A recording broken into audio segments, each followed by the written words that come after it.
Non, mais c'est révoltant. De quelque façon qu'on analyse cette situation, elle est révoltante. L'affaire du courant, de l'électricité.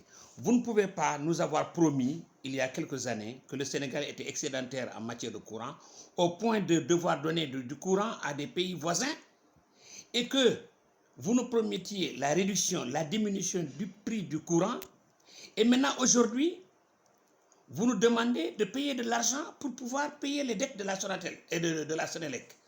Mais vous vous foutez des gens. Vous nous avez menti. Vous nous avez toujours menti.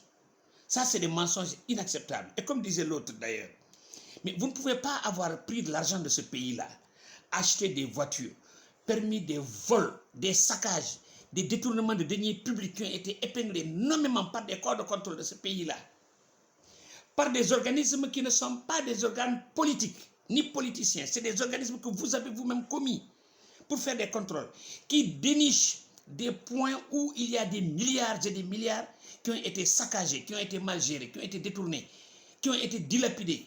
Des détournements, bien dit, détournements. Des détournements de deniers publics. Je me réfère par exemple, un seul exemple, le rapport 2014-2015 de l'OFNAC concernant la gestion du directeur du COUD de l'époque. Ils ont bien parlé de détournement de deniers publics, de concussion. Il y a eu du népotisme un peu partout. Et puis, il y a les autres agences, il y a le port. Mais mon Dieu, qu'est-ce qui est épargné? Les marchés qui ont été passés de gré à gré en violation flagrante des textes. Pour pouvoir quoi? Pour pouvoir bouffer de l'argent. On a vu Mme Seynabou Ndiaye Diakhaté dénoncer le fait que des gens qui ne donnent pas de l'argent n'ont pas droit à des marchés. On les boycotte. Tous ces milliards-là qui partent comme ça. Et maintenant, la Sénélec, vous voulez que maintenant nous, les pauvres badolos, dont vous avez utilisé, dilapidé cet argent-là, vous voulez prendre chez nous de quoi combler ces déficits-là.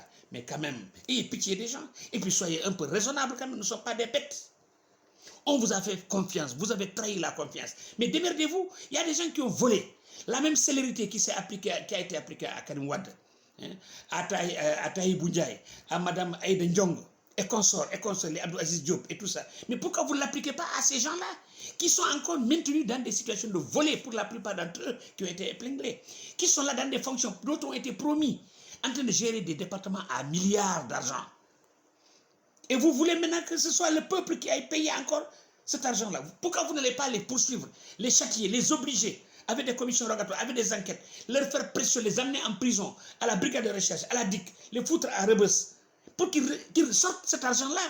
Les Mambaïniens ont été impliqués, désignés dans des scandales dont tout le monde a parlé.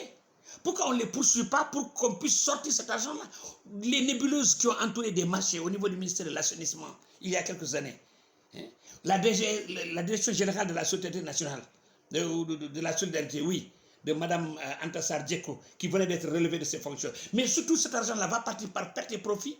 Et maintenant, il faut aller chercher l'argent chez le bas peuple, chez les populations. Mais pourquoi? Mais pourquoi, bon Dieu? Pourquoi vous êtes comme ça? Mais c'est malhonnête. C'est malhonnête. Mais allez récupérer cet argent avec ces gens-là d'abord. Interpellez tous ces mises en cause-là. Mais interpellez-les, mettez-les en prison, récupérez leurs biens, récupérez pour chasser là où ils ont mis l'argent. Il y a quand même il y a une traçabilité. C'est de l'argent du trésor public, c'est de l'argent de l'État, c'est des deniers publics. Il y a des traçabilités, il y a des traces. Poursuivez ces traces-là. Vous avez tous les moyens à votre disposition. Pourquoi vous voulez nous faire payer le rythme, le train de vie dispendieux de l'État qui a été décrié depuis toujours? Aujourd'hui, vous vous permettez même de donner 300 000 francs à des hauts fonctionnaires pour leur facture téléphone. Pendant qu'avec 20 000 francs, quelqu'un avec la Sonatel peut appeler tous les réseaux nationaux. Mais mon Dieu.